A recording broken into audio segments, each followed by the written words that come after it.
सभी को नमन। गुरु सत्ता के सानिध्य में आप सबका स्वागत है इस स्वाध्याय रूपी ज्ञान गंगा में। आइए हम सब स्वाध्याय में बैठने से पहले अपने शरीर को स्थिर, मन को शांत कर लेंगे। ध्यान मुद्रा में बैठेंगे। आज ध्यान मुद्रा में बैठकर हम यह अनुभव करेंगे कि हम शांति कुंज में ही बैठे हैं। हम सब अपने मन से शांति कुंज में उड़ चलेंगे और वहां बैठकर ध्यान करेंगे। प्राणायाम के द्वारा अपने आप को खाली करेंगे। 3 बार गहरी सांस लेते हुए प्राण शक्ति, दिव्य शक्ति को ग्रहण करेंगे और सांस छोड़ते समय अपनी सारी नेगेटिविटी को वहां निकाल देंगे एक काले धुएं के रूप में। और पूर्ण ओज के साथ, तेज के साथ अपने आप को भरा हुआ महसूस करेंगे। गहरे प्राणायाम के बाद 3 बार गहरे प्राणायाम।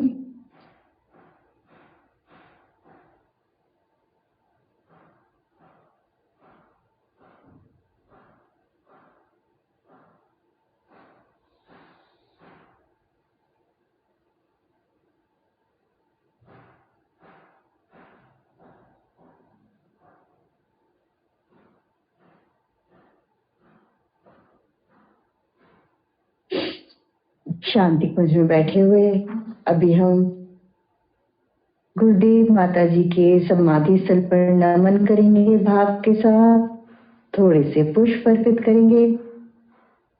आगे बढ़ेंगे। चारों ओर वातावरण में फैली हवन की दिव्य सुगंधि को भी अपने अंदर आत्मसात करेंगे। गहरी सांस के साथ उसको अपने अंदर ग्रहण करेंगे, हवन की दिव्य सुगंधि को।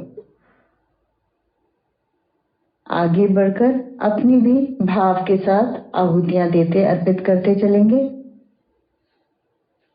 हवन कुंड में हम सबने अपनी आहुतियां अर्पित कर दी हैं। आगे बढ़कर हम अखंड दीपक के दर्शन करेंगे। गुरुदेव माता जी को नमन करते हुए, अखंड दीपक के दर्शन करते हुए भाव के साथ नमन करेंगे और शांति कुंज में व्याप्त ऋषि सत्ताओं के प्रभाव को, उनके दिव्य आलोक को अपने अंदर महसूस करेंगे। अब हम पूर्णतया एक उत्साह, एक प्रफुल्लता के साथ भर गए हैं। उड़ चले अपने ट्रेनिंग सेंटर देवात्मा हिमालय। अनंत नीले आकाश के ऊपर से, छोटे बड़े बादलों के ऊपर से हम आगे बढ़ते जा रहे हैं। सर्वत्र शांति, नीलिमा आकाश की चारों तरफ छाई हुई है। कहीं कहीं छोटे बड़े बादल बीच में हमें दिखाई दे रहे हैं। उनके पार करते हुए, ऊपर नीचे से उनके होते हुए, ब्रह्मांड की विशालता को अनुभव करते हुए हम आगे बढ़ेंगे। सामने ही हमें हिमालय की धवल श्वेत श्रृंखलाएं दिखाई दे रही हैं और उनके पीछे से स्वर्णिम सूर्य अपनी लालिमा के साथ दिखाई दे रहा है, चमक रहा है। हिमालय में से हमें गंगा की लहरें आगे बढ़ती हुई कल कल स्वर में निर्झर बहती हुई दिखाई दे रही हैं, निरंतर आगे बढ़ रही हैं। आइए हम सब पहुंच गए अपने ट्रेनिंग सेंटर। अपने अपने स्थान पर हम बैठ जाएंगे। हमारे बैठने के बाद सूर्य की किरणों ने हम सबको अपने घेरे में ले लिया है। स्वर्णिम आभा से हम सब भर गए हैं। सूर्य की किरणें हमें अंदर बाहर से, अपने ओज से, अपने ताप से, अपनी किरणों की ओजस्विता से हमें भर रही हैं।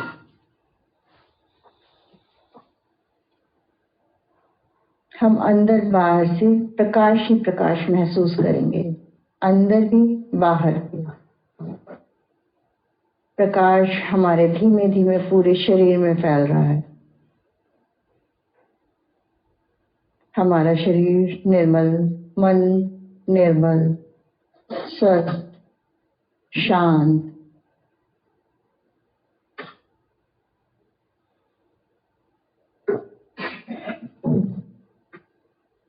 एक ओज से भरा हुआ महसूस करेंगे अपने शरीर को, अंदर बाहर से।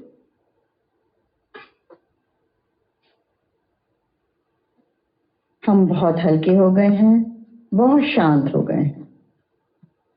सामने सूर्य की किरणों में से एक ज्योति पुंज के रूप में गुरुदेव माता जी भी आ रहे हैं। बहुत प्यार के साथ हमें निहार रहे हैं। उनकी आंखों में हमारे लिए वात्सल्य है कि देखो मेरे बच्चे, हमारे बच्चे फिर से आकर हमारे पास आकर बैठ गए हैं, कुछ नया सीखने के लिए, कुछ नया ग्रहण करने के लिए। तो उनके अंदर भी, जब हमारे अंदर एक सीखने की भावना है, तो उनके अंदर भी देने का भाव आ गया है। उन्होंने हमारे ऊपर, हम सबके सर पर एक प्यार भरा आशीर्वाद का हाथ हम सबके सर पर रख दिया है, जिसे हम महसूस कर रहे हैं। हम और हल्का महसूस कर रहे हैं, शांत, स्थिर।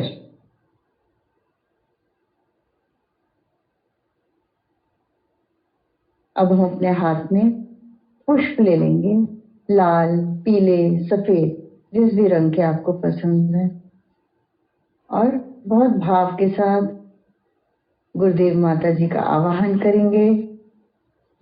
गायत्री माँ के प्राण को भी अंदर, अपने अंदर महसूस करेंगे। गुरुदेव माता जी का आवाहन। ओम गुरुर्ब्रह्मा गुरुर्विष्णु गुरुरेव महेश्वरः गुरु साक्षात् परब्रह्म तस्मै श्री गुरुवे नमः। अखण्डमण्डलाकारं व्याप्तं येन चराचरं तत्पदं दर्शितं येन तस्मै श्री गुरुवे नमः। मातृवत् लालयित्री च पितृवत् मार्गदर्शिका नमोऽस्तु गुरुसत्तायै श्रद्धा प्रज्ञायुता चया श्रद्धा प्रज्ञायुता चया। ओम श्री गुरुवे नमः। आवाहयामि, स्थापयामि, ध्यायामि। गन्धाक्षतं पुष्पाणि धूपं दीपं नैवेद्यं समर्पयामि, ततो नमस्कारं करोमि। अपने अपने हाथ के पुष्प अर्पित कर देंगे बहुत भाव के साथ, और उसी भाव के साथ हम आज का स्वाध्याय, आज की गुरुदेव माता जी के संस्मरण नीरू के द्वारा सुनेंगे। धन्यवाद।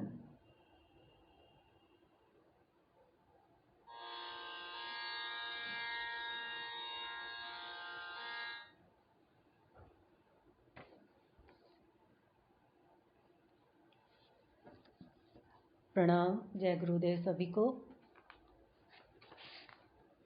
आज भी हम लोग संस्मरण ही पढ़ेंगे। आगे मैं पढ़ती हूँ। खीर में मिला महाप्रसाद का स्वाद। ये जमशेदपुर की कहानी है।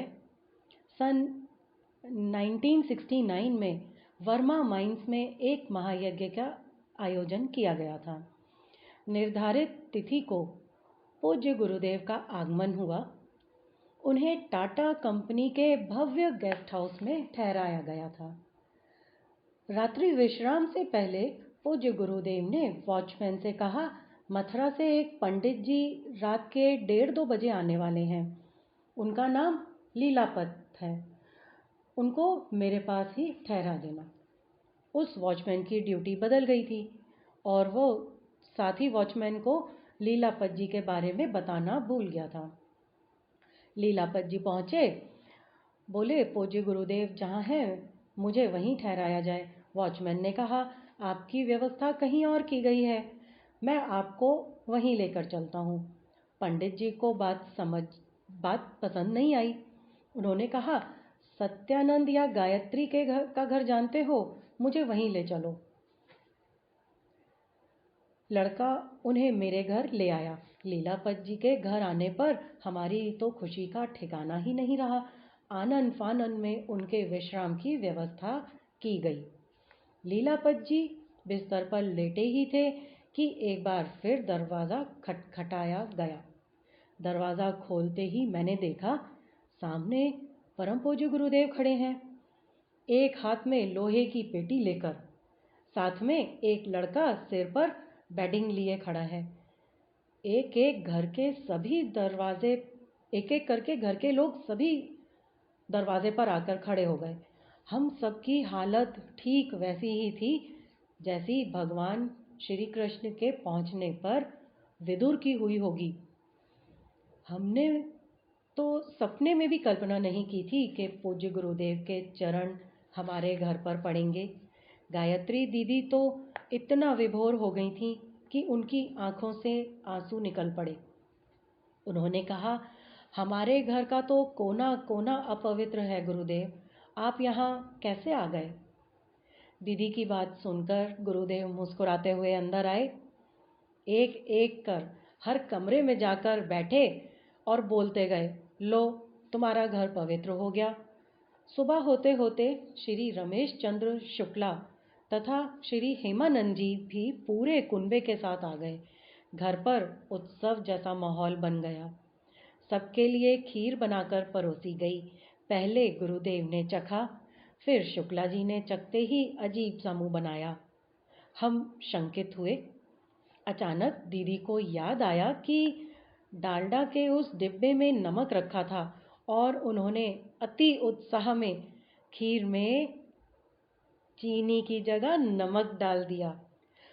उनके उड़े हुए चेहरे को देखकर गुरुदेव ने पूछा, क्या बात है? दीदी ने अटकते हुए कहा, खीर में नमक। गुरुदेव बोले, बेटी कहाँ है नमक? ठीक तो है, तुम लोग भी चख कर देखो। एक एक कर सबने खीर चखी और आश्चर्य, खीर में माँ जगदम्बा को अर्पित किए गए भोग जैसा अलौकिक स्वाद था। ये प्रस्तुति भास्कर प्रसाद सिन्हा, पूर्व जोन शांतिकुंज हरिद्वार। आगे पढ़ते हैं। पंगुम लंघ्यते गिरिम। अमरेली जिले के बगसरायक मोटा मानदोड़ा गांव के प्रज्ञा पीठ में मैं अपनी माँ के साथ 6 वर्षों तक रहा। इस इलाके में पानी की बहुत दिक्कत थी। तब पूरे गांव में एक ही नल था जो सुबह शाम 2 घंटे तक ही खुलता था। मेरे कमरे से नल तक पहुंचने के लिए जो रास्ता था, उसी रास्ते पर एक मकान बन रहा था। उसकी नींव हेतु 8 फीट गहरा गड्ढा खोदा हुआ था। कच्चे रास्ते के बीचों बीच खोदे गए इस गड्ढे पर लोगों के आने जाने हेतु लकड़ी का पटरा डाल दिया गया था। वैसे तो मैं हर रोज सुबह सुबह ही नल पर जाकर पीने का पानी भर के ले आया करता था, पर उस दिन मुझे पुंसवन संस्कार कराने के लिए अमरेली जाना था। इसी कारण पानी नहीं भर सका। मेरी माँ 90 साल की थी, इसलिए मैंने उन्हें पानी भरने से मना कर दिया और कहा कि शाम को आकर मैं पानी भर लूँगा। मेरे सामने तो उन्होंने कहा हाँ कर दी, किंतु मेरे जाने के बाद ममता की मारी मेरी माँ सोचने लगी कि बेटा थक हार कर घर पे आएगा शाम को, फिर उसको पानी भरने जाना पड़ेगा। इससे अच्छा है कि मैं ही धीरे धीरे पानी ले आती हूँ। ये सोचकर माँ पानी लेने के लिए चल पड़ी और विधाता को जो मंजूर था वही हुआ। वो लकड़ी के पटरे पर पैर रखकर नींव के गड्ढे के ऊपर से गुजर रही लकड़ी जब डगमग हुई, पैर फिसला और वो सीधे 8 फीट गहरे गड्ढे में जा गिरी। उनके गिरते ही आसपास हल्ला मच गया। पास के स्कूल में 40-50 बच्चे पढ़ रहे थे। शोर सुनकर वे भी दौड़ पड़े। गड्ढे के अंदर टेबल डालकर उन बच्चों ने मिलकर माँ को बाहर निकाला और कमरे पर पहुंचा दिया तथा शरीर में लगे चोट पर हल्दी भी लगा दी। शाम को मैं जब वापस लौटा तो बस से उतरते ही लोगों ने मुझे बताना शुरू कर दिया कि सुबह पानी भरते हुए आपकी माँ गड्ढे में गिर पड़ी और उनको काफ़ी चोट आई है। इतना सुनते ही मैं तेज़ी से घर की ओर दौड़ चला। मेरा मन माँ पर झल्ला उठा। जब मैं पानी लाने के लिए मना कर चुका था तो उन्हें जाने की ज़रूरत ही क्या थी। मुझे तो पहले ही शक था कि पानी लाने जाएंगी तो गड्ढे में गिरेंगी ज़रूर। आखिर हुआ भी वही। अब अगर इस बुढ़ापे में कोई हड्डी टूट गई हो तो क्या होगा। तरह तरह की चिंताओं से घिरा जब मैं घर पहुंचा तो देखा माँ बिस्तर पर लेटी हुई जोर जोर से कराह रही हैं। उनका पूरा शरीर गहरी चोट से काला पड़ गया है। वो मुझे देखते ही बिलख बिलख कर रोने लगी। उनका ये हाल मुझसे देखा नहीं जा रहा था। मैंने गुरुदेव से प्रार्थना की कि हे गुरुदेव, इस मुसीबत से उबरना हमारे बस की बात नहीं है। इस उम्र में अगर मेरी माँ चलने फिरने के काबिल नहीं रही तो मैं क्या करूँगा।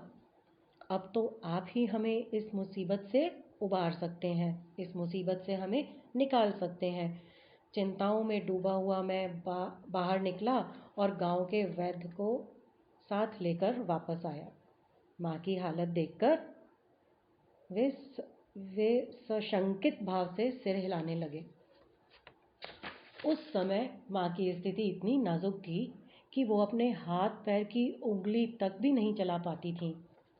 उन्होंने कुछ दवाइयाँ दी और जाते हुए कहा कि पूज्य गुरुदेव पर भरोसा रखिए, उन्होंने चाहा तो सब ठीक हो जाएगा। गुरुजी का ध्यान करके मैं तो सो गया। प्रातः उठा तो क्या देखता हूँ कि माँ के कमरे की बत्ती जली हुई है। मैंने सोचा माँ तो उठ नहीं सकती, फिर ये लाइट किसने जलाई है। जिज्ञासावश माँ के कमरे में गया तो देखा माँ का बिस्तर खाली है। मैं चक्कर में पड़ गया। वो तो हाथ पैर भी नहीं हिला सकती थी, फिर अचानक गई तो कहाँ गई। मैं तेजी से पलटकर कमरे के बाहर निकला तो देखा माँ स्नान करके वापस आ रही थी। मेरा आश्चर्य का ठिकाना नहीं रहा। रात भर में ऐसा क्या जादू हो गया कि माँ आराम से चलने फिरने लगी। मुझे आश्चर्यचकित देखकर माँ ने मुस्कुराते हुए कहा, बेटा, रात को गुरुदेव आए थे। गुरुदेव बोले, उठ, खड़ी हो जा, तुझे कुछ भी हुआ नहीं है। उनकी बातों में न जाने कैसा जादू था कि मैं एक ही झटके में उठकर खड़ी हो गई। जैसे ही मैं उनके चरण छूने के लिए आगे बढ़ी तो वो अचानक से गायब हो गए। उनकी कृपा से मैं अब बिल्कुल ठीक हूँ। गुरु सत्ता की इस अनुकंपा को याद करके मेरी आंखें आज भी भर आती हैं। यह प्रस्तुति विट्ठल भाई, गुजरात, जामनगर से। आगे बढ़ते हैं। चौथे ऑपरेशन में सूक्ष्म सत्ता का संरक्षण। मैं गुजरात प्रांत के वलसाड जिले के डूंगरी ग्राम में रहता हूँ। सन 1962 से 64 तक स्थानीय हाई स्कूल में नॉन टीचिंग स्टाफ के रूप में कार्यरत रहा। इसी दौरान मेरा संपर्क पास के गांव के गायत्री परिजनों से भी हुआ। उनकी युग निर्माण योजना की बातें मेरे मन मस्तिष्क को प्रभावित कर गईं। मैं मिशन के काम में रुचि लेने लगा। कुछ ही दिनों बाद मुझे पूज्य गुरुदेव से मिलने का सौभाग्य प्राप्त हुआ। उनसे मुलाकात क्या हुई, मैं तो उन्हीं का होकर रह गया। तब से लेकर आज तक मुझे गुरुदेव के अनेक अनुदान वरदान मिले हैं। ये संस्मरण मेरे जीवन के 71वें वर्ष का है, 71 वर्ष का है। सन 2006 में मैं हर समय सिर दर्द से परेशान रहता था। ये परेशानी जब बहुत अधिक बढ़ गई तो मैं डॉक्टर से मिला। डॉक्टर ने कई तरह की मशीनों से मेरे सर की जांच की। जांच के बाद वो इस नतीजे पर पहुंचे कि हृदय की कुछ नाड़ियों के ब्लॉक हो जाने के कारण हमेशा ये सिर दर्द बना रहता है। उन्होंने कहा कि बाईपास सर्जरी से ही इस रोग का निदान हो सकता है। बाईपास सर्जरी की तैयारियां शुरू हुई और 2 अगस्त 2006 को नाडियाड महागुजरात हॉस्पिटल में ऑपरेशन हुआ। पहले पसलियों को बीचों बीच से काटकर 2 हिस्से में बांट दिया गया। फिर दिल को पसलियों से बाहर निकालकर उसका ऑपरेशन किया गया। कितना कठिन। ऑपरेशन के बाद कटी हुई पसलियों को तार से जोड़कर पहले जैसा बनाया गया। इसे डॉक्टरों की भाषा में कॉटन बॉडी बोलते हैं। लेकिन मेरे शरीर ने इस कॉटन बॉडी को स्वीकार नहीं किया। फलतः शरीर के अंदर से रिस रिस कर मवाद बाहर आने लगा। डॉक्टर को दिखाने पर उन्होंने कहा कि कॉटन बॉडी के कारण प्रायः ऐसा होता है, चिंता वाली कोई बात नहीं है, कुछ दिनों में ये अपने आप सब ठीक हो जाएगा। लेकिन 6 महीने बीत जाने के बाद भी वो मवाद निकलना बंद नहीं हुआ। तो डॉक्टरों ने कहा कि पसलियों की हड्डियों को तार से बांधने के कारण इन्फेक्शन हो गया है, अब दोबारा ऑपरेशन करके तार बाहर निकाला जाएगा। दूसरा ऑपरेशन 2 अप्रैल 2007 को दूसरी बार ऑपरेशन हुआ। फिर से छाती खोलकर तार निकाले गए, लेकिन इतने दिनों में इन्फेक्शन हड्डियों को प्रभावित कर चुका था, इसलिए मवाद निकलना बंद ही नहीं हुआ। थक हार कर अहमदाबाद के बड़े हॉस्पिटल में पहुंचा।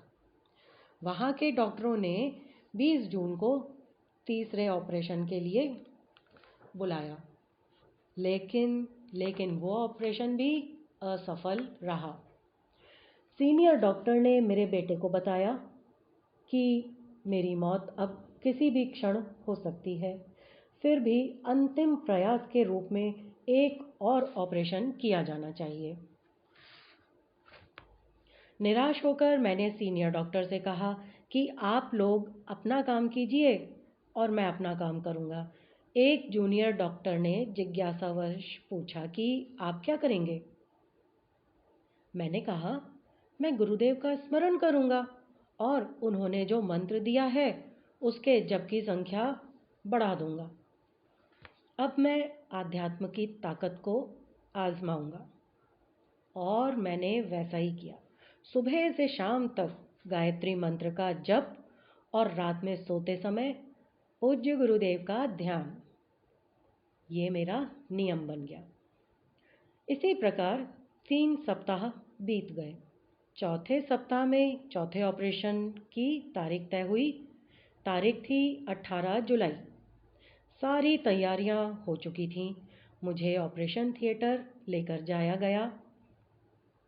ऑपरेशन शुरू होने से पहले मैंने डॉक्टरों से अनुरोध किया कि वे मुझे 5 मिनट प्रार्थना करने के लिए दें। मैंने गुरुदेव की फ़ोटो अपने साथ रखा हुआ था। फ़ोटो सामने रखकर गुरुदेव को प्रणाम किया और आंखें बंद करके मन ही मन उनसे प्रार्थना करने लगा। हे परम पूज्य गुरुदेव, ये डॉक्टर पता नहीं क्या कैसे करेंगे। आप सूक्ष्म रूप में आकर इनका मार्गदर्शन कीजिए, जिससे ये सही तरीके से ऑपरेशन कर सकें और इनके सत प्रयास से मेरी जीवन की रक्षा हो सके। मैं जल्दी से ठीक होकर अपने घर वापस जा सकूं। मैंने ये प्रार्थना गुरुदेव की फ़ोटो के सामने बैठकर की। 3-4 दिन पहले श्रद्धेय डॉक्टर साहब और आदरणीय शैल बाला दीदी को 4 पेज का पत्र लिखा गया। उनका जवाब आया, आपके उत्तम स्वास्थ्य के लिए हम सब प्रार्थना कर रहे हैं, आप चिंता मत करिए। पूज्य गुरुदेव के आशीर्वाद से सब ठीक हो जाएगा। ऑपरेशन 5 घंटे तक चला। चौथी बार हार्ट का ऑपरेशन हो रहा था, इसलिए डॉक्टर्स ने प्लास्टिक सर्जरी की भी पूरी तैयारी कर रखी थी।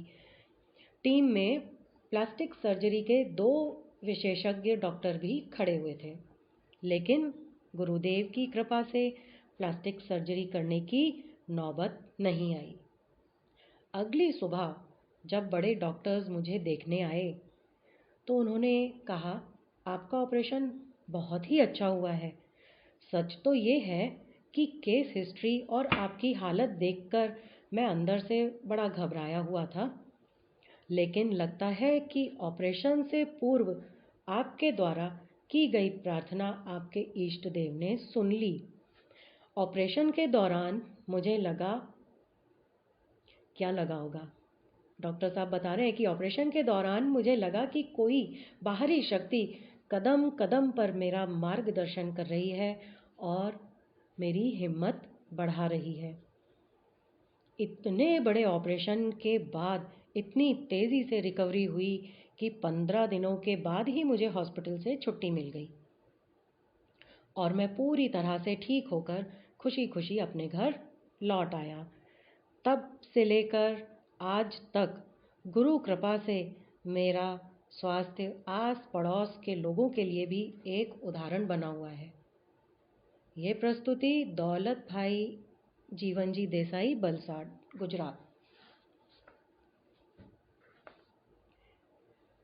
मनुष्य में हुआ देवत्व का उदय।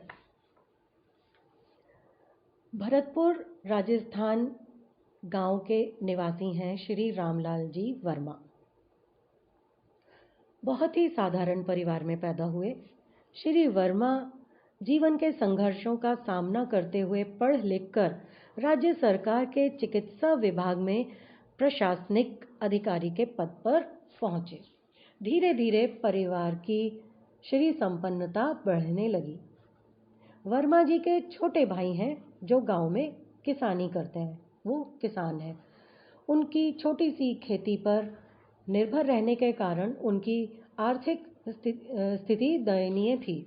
इसलिए बड़े भाई ने छोटे भाई के लड़के के नाम पर जयपुर के पास नेशनल हाईवे पर 18,000 स्क्वायर फीट ज़मीन 4 लाख रुपए में सन 2000 में खरीदी थी। करते धरते 9 साल बीत गए। छोटे भाई की अभावग्रस्तता दिनों दिन बढ़ती गई। शान शौकत से जीने के आदि छोटे भाई ने ब्याज पर कर्ज लेना शुरू कर दिया। कर्ज का बोझ बहुत अधिक बढ़ जाने पर उन्होंने बड़े भाई द्वारा अपने बेटे के नाम खरीदी गई जमीन औने पौने दाम में बेच दी। सन 2009 में उस जमीन की कीमत 10 लाख हो चुकी थी, जबकि बेची गई सिर्फ 50,000 में। इससे कर्ज नहीं चुका तो ट्रैक्टर भी बेच दिया। वर्मा जी 4-6 महीने पर गांव जाते थे। नवंबर 2009 की उस करतूत का पता उन्हें जब चला, जब फरवरी 2010 में वो लौटे, सब कुछ जानकर अवाक रह गए। अच्छा, वो 4-5 महीने में गांव जाते थे, लेकिन जो 2009 में ज़मीन बेची गई थी इतने सस्ते दाम में, जिसकी कीमत 10 लाख थी, लेकिन उन्होंने 50,000 में ही बेच दी थी। इस करतूत का पता वर्मा जी को लगता है 2010 में, पूरे 1 साल के बाद। इस घटना से वर्मा जी पूरी तरह से टूट चुके थे। जीवन से निराश होकर उन्होंने आत्महत्या करने की सोची। दोपहर में बाजार जाकर बड़ी मात्रा में सल्फास की गोलियां खरीदी और घर आकर किताबों की अलमारियों में छुपाकर रख दी। फैसला तो कर चुके थे कि रात में सबके सो जाने के बाद ये सल्फास की गोलियां खाकर हमेशा के लिए चैन की नींद से सो जाएंगे। रात का दूसरा प्रहर शुरू हुआ। सभी सो चुके थे। वर्मा जी सल्फास की गोलियों की तरफ बढ़े, लेकिन आश्चर्य, गोलियां अलमारी से गायब थीं। उन्होंने किताबों को हटा हटा कर खोजा, लेकिन गोलियां कहीं मिली ही नहीं। इस खोजबीन में परम पूज्य गुरुदेव की एक किताब उनके हाथ में आ गई। किताब पर नज़र पड़ते ही चेतना जागी।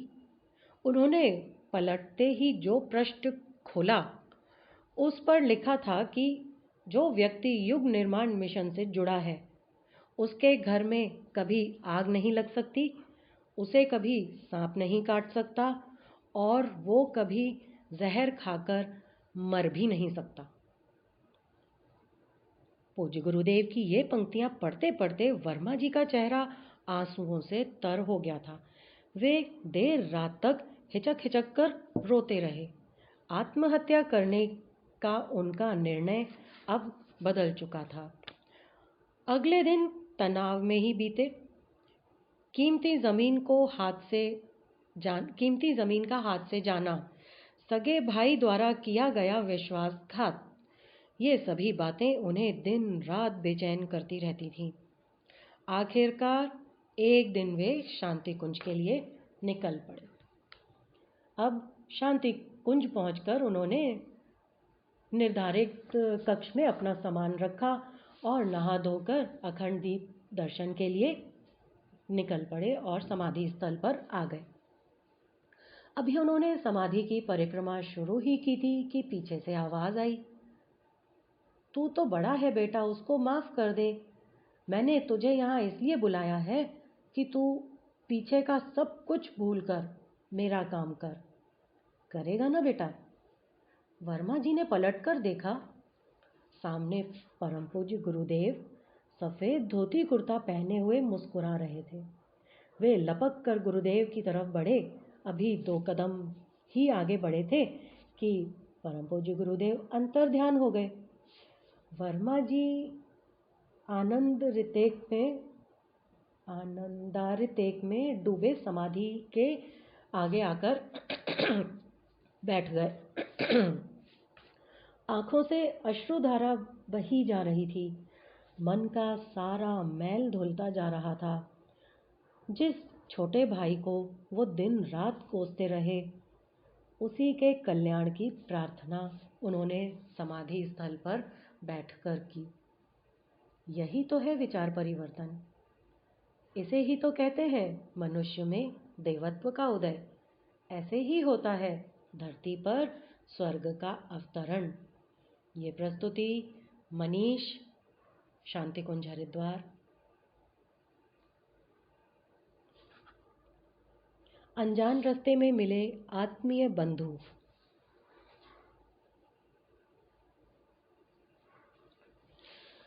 घटना उस समय की है जब मैं पटंडा ब्लॉक के देहात बोडाम में, कोई सी जगह का नाम है, कोऑपरेटिव एक्सटेंशन ऑफिसर था। मैं टाटा नगर से रोज आना जाना करता था। उस दिन शाम को 4 बजे बोडाम से अपनी राजदूत मोटरसाइकिल से टाटा जा रहा था। रास्ते में एक पहाड़ी है। सड़क काफ़ी टूटी हुई थी। सड़क की मरम्मत का कार्य दिन रात चल रहा था। मैं किसी तरह से रोड क्रॉस कर रहा था। फिर भी करीब आधा फर्लांग रह गया था जिसे मैं पार नहीं कर सका। मैंने देखा कि दूर से सामने साइड से एक जीप भी आ रही थी। उसे भी वही अड़चन थी। रास्ता क्रॉस करने के प्रयास में वो लोग भी थे। कुछ देर बाद मैंने देखा उसने अपनी जीप वहीं से वापस मोड़ ली। मैं सोच में पड़ गया कि क्या करूं। जाना तो था ही, साहस नहीं हो रहा था कि आगे रास्ता मिल जाएगा कि नहीं। मैं घर कैसे पहुंचूंगा? चिंता की रेखाएं मन मस्तिष्क पर छा गईं। अतः मैंने भी मन ही मन गुरुदेव को याद करते हुए अपनी बाइक खेतों के रास्ते की ओर बढ़ा ली। खेतों की मेड़ के ऊपर चल रहा था। मुझे बहुत घबराहट हो रही थी। दिमाग कुछ सोचने करने की स्थिति में नहीं था। उसी हड़बड़ाहट की स्थिति में मेरा दिमाग से कंट्रोल हट गया। गियर लगाना चाहिए था पर गलती से न्यूट्रल लग गया। नीचे गहरी खाई थी और मैं खाई में गिर गया। इसके पश्चात मेरे ऊपर मोटरसाइकिल गिर गई। उस समय वहाँ कोई नहीं था। मैंने सोच लिया था कि आज मेरा अंत निश्चित है। जब व्यक्ति चारों ओर से हताश और निराश होता है, इस समय केवल भगवान को ही याद करता है। मैंने भी मन ही मन अपने आराध्य परम पूज्य गुरुदेव से प्रार्थना की। इतने में मेरा ध्यान टूटा। मुझे जीप की आवाज़ सुनाई दी। मुझे लगा गुरुदेव ने मेरी प्रार्थना सुन ली है। जीप में बैठे सारे लोग बाहर निकल आए और मुझे देखा। वे खाई में उतरे और पूछा, आपको निकाल दें खाई से? मेरे लिए उनके ये शब्द किसी वरदान से कम नहीं थे। मैंने बिना समय गंवाए झट से हाँ कर दी। वो 4 लोग थे। चारों ने मिलकर पहले मोटरसाइकिल उठाई और किनारे करी, फिर मुझे सहारा देकर ऊपर उठाया। मैं अपने आप उठ गया। लगा कि मुझे अधिक चोट नहीं आई है। मैंने देखा कि मैं ठीक हूँ। मैंने उन लोगों का धन्यवाद किया। उन लोगों ने कहा, कोई बात नहीं भाई साहब, हम लोग भी आपकी तरह रास्ता ढूंढते ढूंढते इधर आए हैं। चलिए आपको घर तक छोड़ देते हैं। मुझे लगा गुरुदेव ने इन लोगों को हमारे लिए ही भेजा है। नहीं तो आजकल सहायता मांगने पर लोग अनसुना करके चले जाते हैं। ये लोग बिना कहे बिना सुने इस वीरान सुनसान जगह पर मेरी रक्षा करने आ पहुंचे। मैंने कहा, मैं खुद ही चला जाऊंगा। तो उन लोगों ने कहा, पहले गाड़ी स्टार्ट करके तो देख लो।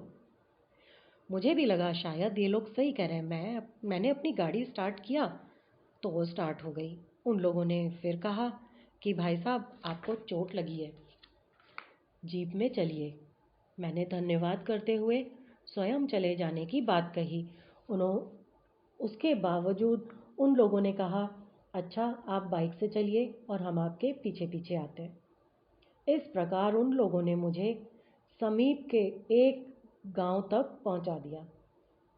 जब उन्होंने देख लिया कि मैं ठीक तरीके से जा रहा हूं, वे अपनी दिशा में वापस लौट गए। मैं गुरु सत्ता की असीम कृपा से अंदर ही अंदर प्रफुल्लित हो रहा था कि अनजान व्यक्तियों ने परिवार से अधिक आत्मीयता दिखाई और खाई से निकालकर एक गांव तक सकुशल पहुंचाया। आज के समय में ये शायद संभव नहीं। मुझे पूर्ण विश्वास हो गया कि गुरुदेव ने दूत भेजकर मेरे जीवन को संकट से मुक्त कराया। अगर परम पूज्य गुरुदेव की कृपा न होती तो मेरी जीवन रक्षा नहीं हो पाती। ये सोचकर आज भी मैं रोमांचित हो उठता हूँ। ये प्रस्तुति सिद्धेश्वर प्रसाद, रांची, झारखंड। आगे पढ़ते हैं। संजीवनी ने किया नवचेतना का संचार। पग पग पर गुरुदेव ने सिखाया, बचाया और संवारा।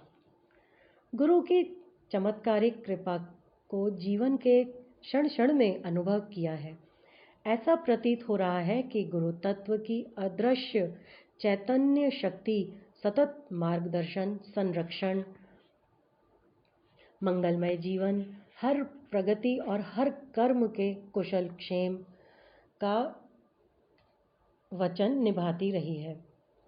पूर्व जन्मों के संस्कारवश योग, आसन, उपवास आदि में अभिरुचि रही। कई एक अतीन्द्रिय अनुभूतियां भी हुई, लेकिन आगे के लिए गुरु की खोज रही। कई आश्रमों, मठों और चर्चित महापुरुषों के संपर्क में आया। अनायास कादम्बिनी नामक पत्रिका के तंत्र विशेषांक में आचार्य श्री राम शर्मा जी के तंत्र महाविज्ञान पर एक लेख में शांति कुंज और ब्रह्म वर्चस्व शोध संस्थान के बारे में पढ़ने को मिला। पत्र व्यवहार के बाद आने की अनुमति मिली, लेकिन परिवार से जाने की अनुमति नहीं मिली। शांति कुंज से फिर वंदनीय माताजी का पत्र पहुंचा। आयुष्मान नहीं, प्रतीक्षा होती रही।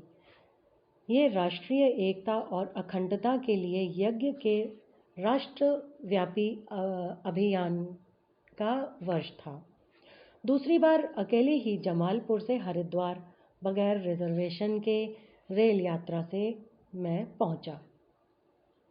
लगा रास्ते भर कोई दिव्य शक्ति संरक्षित करती रही।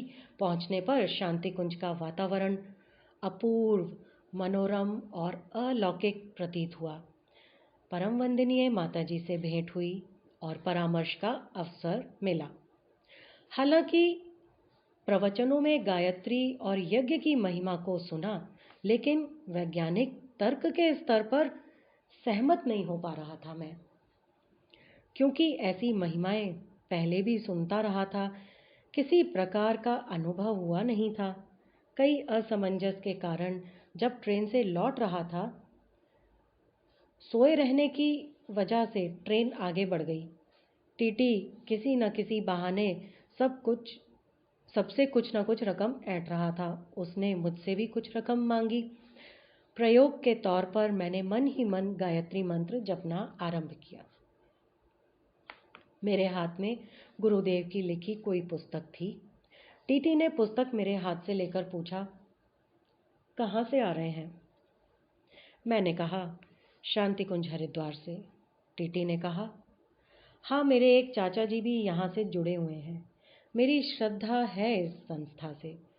फिर टीटी ने मुझे ससम्मान सही ट्रेन में बिठाया। ये तो गायत्री मंत्र की शक्ति की एक झलक मात्र थी। आचार्य जी के उपलब्ध साहित्य को पढ़ते हुए एक जगह भावना ठहर गई। एक पुस्तक में उन्होंने लिखा था कि जिन्हें विश्वास न हो, गायत्री मंत्र जप करके देख लो। गायत्री मंत्र जप कर रहा था। इसी बीच राज्य स्तर के प्रतिष्ठित विद्वान प्राध्यापक के पुत्र, जिनसे मेरी मैत्री थी, मेरी दोस्ती थी, अपने पिता के ब्रेन हेमरेज के आघात के बाद एक दिन राय मशवरे के लिए अपने घर ले गए। मेरे जैसे अदना व्यक्ति के साथ नामी गिरामी बुद्धिजीवी का आध्यात्मिक विषय पर चर्चा परिचर्चा मेरे लिए अप्रत्याशित रोमांच था। आगे मैं लगातार सुन और पढ़ रहा था कि बिना गुरु दीक्षा के साधना फलती नहीं, मंत्र में प्राण नहीं आता।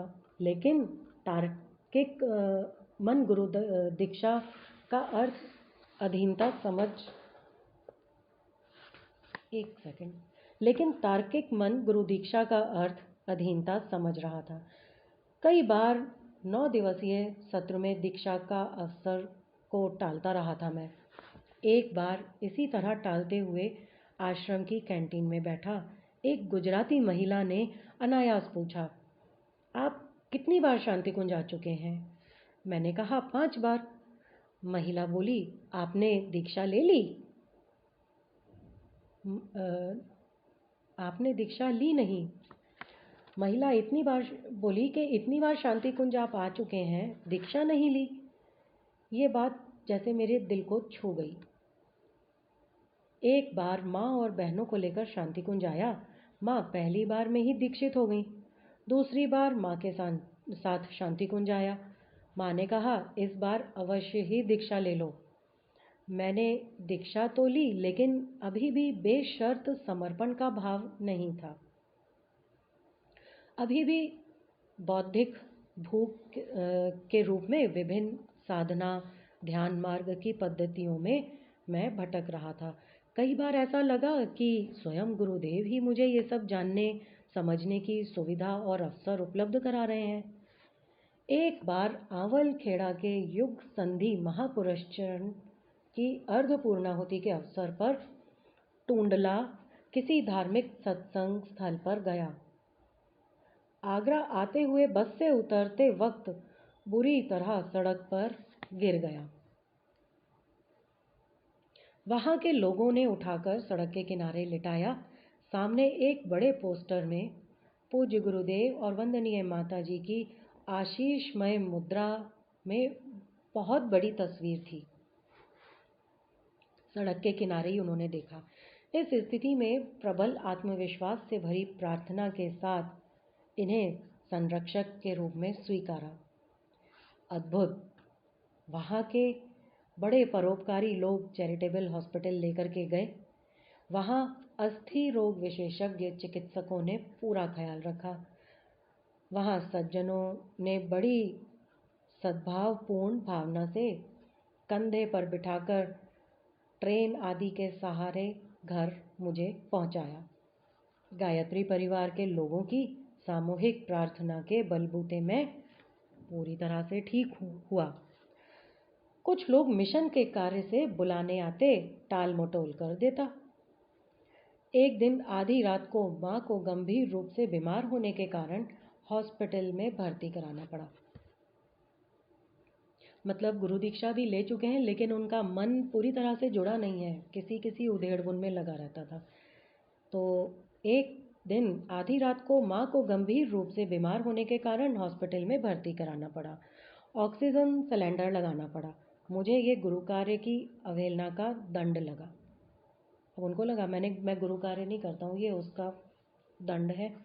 अस्पताल के पीछे चबूतरे पर बैठकर गुरुदेव से प्रार्थना की कि अब आपकी सेवा में पूरे तौर पर तत्पर रहूँगा। आश्चर्य, माँ ठीक होने लगी। फिर गायत्री मिशन में बेशर्त पूर्णतः सक्रिय हुआ हूँ। हमारी तीनों बहनें मिशनरी गतिविधि में अपनी गायन वादन प्रतिभा में सक्रिय हैं। गुरु के अनुदान स्वरूप उन्हें अच्छी शिक्षा, उत्तम वैवाहिक जीवन प्राप्त हुआ। एक और घटना जिसने चेतना को उन्नत बनाया और शारीरिक चिकित्सा के स्तर पर अद्भुत अनुभव दे गया। हुआ यूं, शक्तिपीठ मुंगेर के युवा सम्मेलन के कार्यक्रम से लौटते हुए गेट के पास पथरीले रास्ते पर फिसलकर इतनी बुरी तरह गिरा कि बाएं पैर के घुटने में जबरदस्त चोट आई। लाख प्रयास करने के बावजूद न तो पैर मुड़ पा रहा था और ना ही मैं उठ पा रहा था। बेहद लाचार और असहाय विवशता की स्थिति। वहां उपस्थित गायत्री परिजन कई सलाह मशवरे के बाद मुंगेर के पोलो मैदान के पास एक व्यक्ति के पास लेकर के गए। उसने गहरी चोट कहकर पट्टी बांध दी, 300 रुपये भी ले लिए। फिर मुझे घर लाया गया। भय, आशंका और नासमझी में कुछ दर्द निवारक गोलियां और अन्य उपचारों से मन को बहला रहा था और करवट तक नहीं बदल पा रहा था। करीब 15 या 20 दिनों के बाद जब स्वतः पट्टी खोली तो मेरा घुटना मुड़ता ही नहीं। फिर एक्सरे से जो रिपोर्ट आई उसमें घुटने की चक्री 2 टुकड़ों में टूट गई थी। नी कैप घुटनों की चक्री का यही मतलब होगा, नी कैप। घुटना बुरी तरह से फूला हुआ था। डॉक्टर की सलाह मिली कि स्टील की चक्री प्रत्यारोपित की जाए या हड्डी काटी जाए। बेहद खर्च, सहायक लोगों की कमी, स्वयं बिस्तर से उठ भी नहीं पाने की असमर्थता। उस वक्त नगर में विराट गायत्री महायज्ञ का आयोजन होने को था। अत्यंत किंग कर्तव्य विमूढ़ सी अवस्था में गुरुदेव से आर्त स्वर में रुदन से भरी प्रार्थना ने अंधेरे में पग पग पर रोशनी बनकर चमत्कारिक कृपाएं बरसाई। स्टिक के साथ चलने के प्रयास में किसी झटके में असहनीय दर्द बढ़ गया। उस रात बहुत रो रो कर गुरुदेव से प्रार्थना की। रात्रि को स्वप्न में एक दिव्य पुरुष ने घुटने को हाथ से छूते हुए कहा कि आप मेरे बताए हुए प्राणायामों को थोड़ी लंबी अवधि तक करें और गहरे प्रार्थना भाव से करें। पहले भी प्राणायाम के अभ्यास से पेट की बीमारी से राहत पाई है। एक उदाहरण द्वारा तत्कालिक गायत्री शक्ति पीठ के उप जोन समन्वयक श्री त्रिवेणी प्रसाद अग्रवाल ने अपनी पत्नी के टूटी हड्डी का केस बताया जो प्राकृतिक ढंग से ठीक हो गया था। एक धार्मिक चैनल पर एक अंतर्राष्ट्रीय स्तर पर प्रख्यात अस्थि रोग विशेषज्ञ के 100 लोगों पर प्राणायाम के शिविर द्वारा सकारात्मक परिणाम देखा। दोनों उदाहरणों से आए विश्वास और बिल्कुल सकारात्मक सोच के साथ प्रातः 3:30 बजे, संध्या 4 बजे में पर्याप्त समय तक प्रार्थना पूर्ण भाव से प्राणायाम की आध्यात्मिक चिकित्सा का आरंभ मैंने शुरू किया। प्राणायाम ध्यान के वक्त मैं मिलने वाले लोगों से कम मिलता था। आश्चर्य, मेरा पैर धीरे धीरे मुड़ने लगा। 2.5 महीने में पैर के सहारे मैं बैठने लगा। एक रात्रि स्वप्न में श्रद्धेय पिताजी डॉक्टर प्रणव पांड्या ने निर्देश दिया कि प्राणायाम के साथ साथ रोम रोम में, हर कोशिका में सविता संचार और सोहम का भाव करें। प्राणायाम करते हुए भाव रहता था कि अंतरिक्ष से सर्वश्रेष्ठ ईश्वरीय चिकित्सा औषधि की आशीषमय चेतना का प्रवाह घुटने में हो रहा है। प्रबल विश्वास के साथ हाथ के स्पर्श से ईश्वरीय चेतना को घुटनों में प्रवाहित होने का ध्यान करता। स्टिक के सहारे अब मैं धीरे धीरे चलना शुरू कर दिया। अब मैंने धीरे धीरे चलना टहलना आरंभ कर दिया। गायत्री जयंती के दिन सन 2007 में रक्तदान शिविर के कार्यक्रम में किसी तरह मैं गया। इस बीच आंतरिक जगत में अद्भुत दिव्य अनुभूति, अलौकिक स्वप्नों का क्रम बना रहा। स्टिक के सहारे ही यज्ञों की टोलियों में जाने, स्वाध्याय मंडल चलाने जैसी कई गतिविधियों में सक्रियता बढ़ी।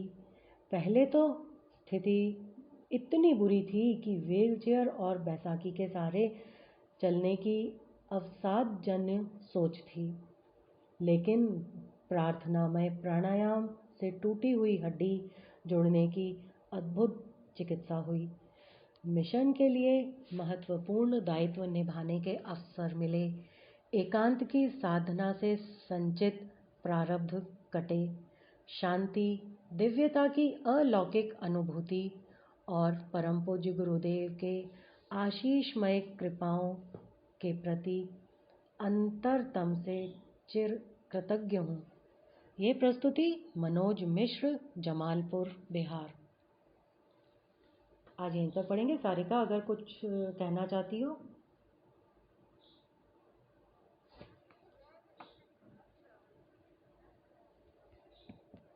Connected to Nearapalmas Galaxy Note 10 Lite. आप सजेस्ट कर दीजिए।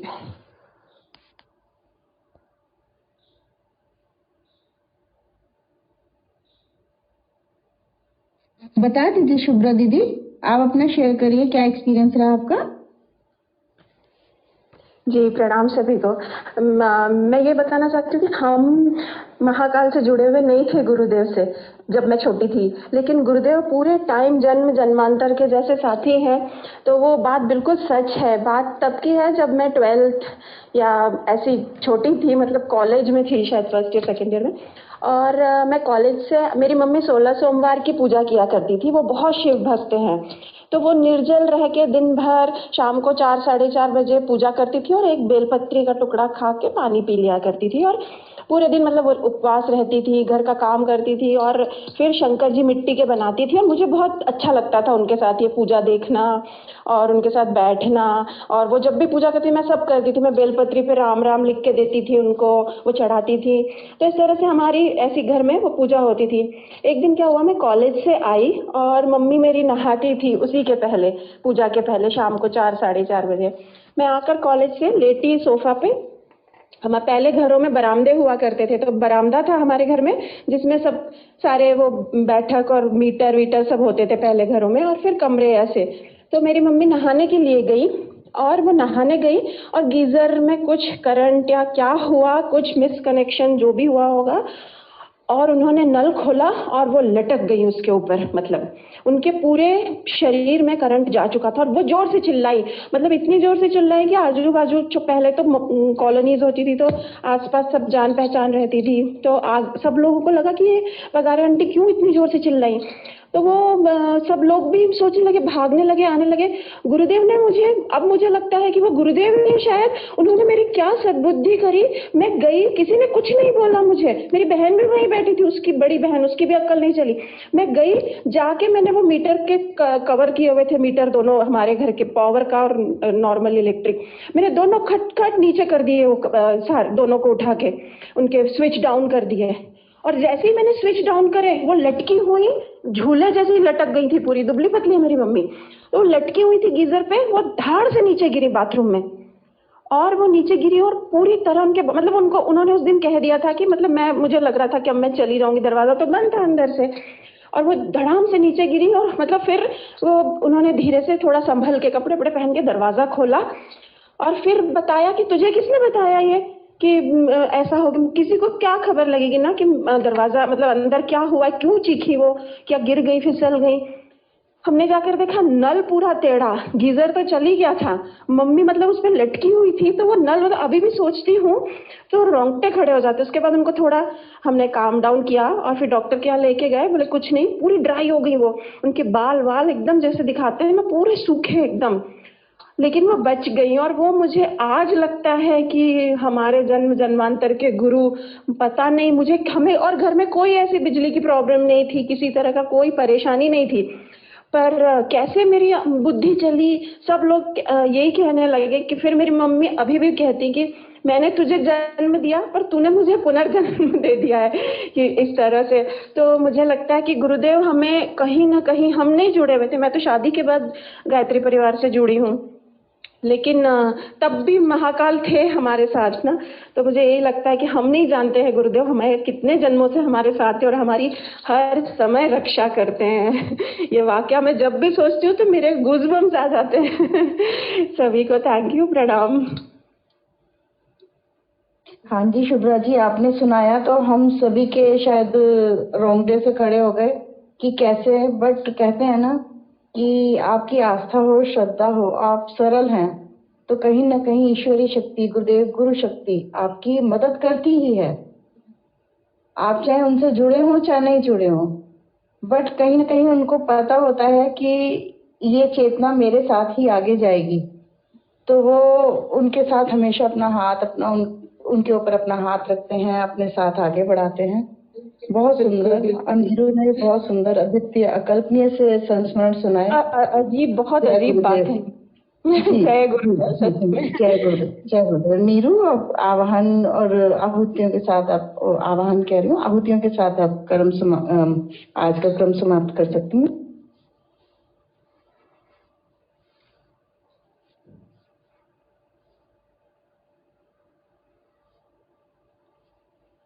आइए गुरु चरणों में नमन करें। गुरुदेव का स्नेह संरक्षण हम सभी को इसी प्रकार मिलता रहे। दोनों हाथ जोड़िए, गुरुदेव के चरणों में नमन करें। ओम नमो स्वनंताय सहस्रमूर्तये सहस्रपादाक्षिशिरोरुबाहवे सहस्रनाम्ने पुरुषाय शाश्वते सहस्रकोटियुगधारिणे नमः सहस्रकोटियुगधारिणे नमः। गायत्री मंत्र द्वारा और महामृत्युंजय मंत्र द्वारा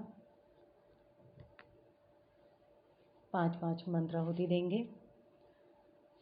सर्वप्रथम गायत्री मंत्र की 5 मंत्राहुति सभी के उज्जवल भविष्य, सद्बुद्धि की प्रार्थना करते हुए सभी की आध्यात्मिक उन्नति के लिए। ओम भूर्भुवः स्वः तत्सवितुर्वरेण्यं भर्गो देवस्य धीमहि धियो यो नः प्रचोदयात्। स्वाहा इदं गायत्र्येदं न मम ॐ भूर्भुवः स्वः तत्सवितुर्वरेण्यं भर्गो देवस्य धीमहि धियो यो नः प्रचोदयात् स्वाहा इदं गायत्र्येदं न मम ॐ भूर्भुवः स्वः तत्सवितुर्वरेण्यं भर्गो देवस्य धीमहि धियो यो नः प्रचोदयात् स्वाहा इदं गायत्र्येदं न मम ॐ भूर्भुवः स्वः तत्सवितुर्वरेण्यं भर्गो देवस्य धीमहि धियो यो नः प्रचोदयात् स्वाहा इदं गायत्र्येदं न मम ॐ भूर्भुवः स्वः तत्सवितुर्वरेण्यं भर्गो देवस्य धीमहि धियो यो नः प्रचोदयात्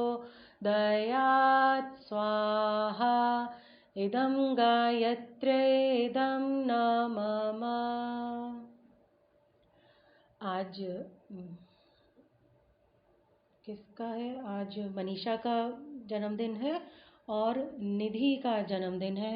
दोनों को जन्मदिन की हार्दिक शुभकामनाएं और दोनों के लिए और हम सभी के लिए महामृत्युंजय मंत्र द्वारा 5 मंत्राहुति।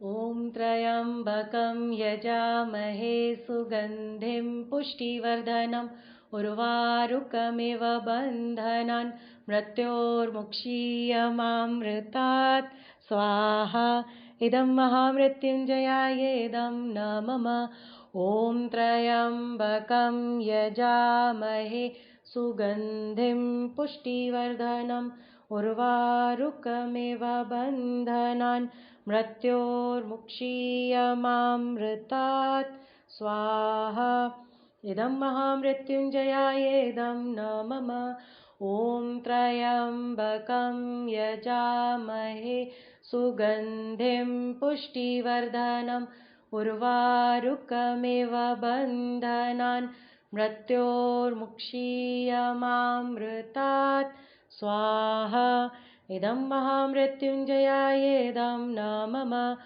ॐ त्र्यम्बकं यजामहे सुगन्धिं पुष्टिवर्धनम् उर्वारुकमिव बन्धनान् मृत्योर्मुक्षीयमामृतात् स्वाहा इदं महामृत्युञ्जयायेदं न मम ॐ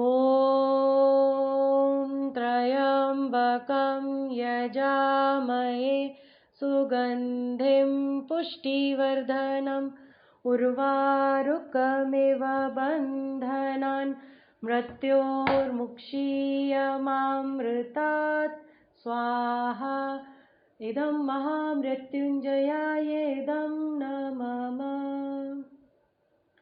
सर्वत्र शांति ही शांति व्याप्त हो, सभी का जीवन मंगलमय हो।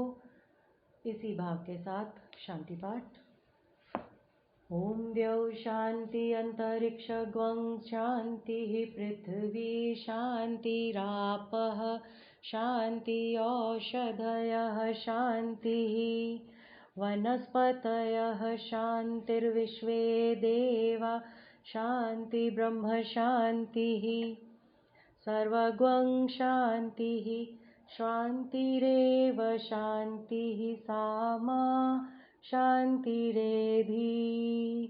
ओम शांतिः शांतिः शांतिः।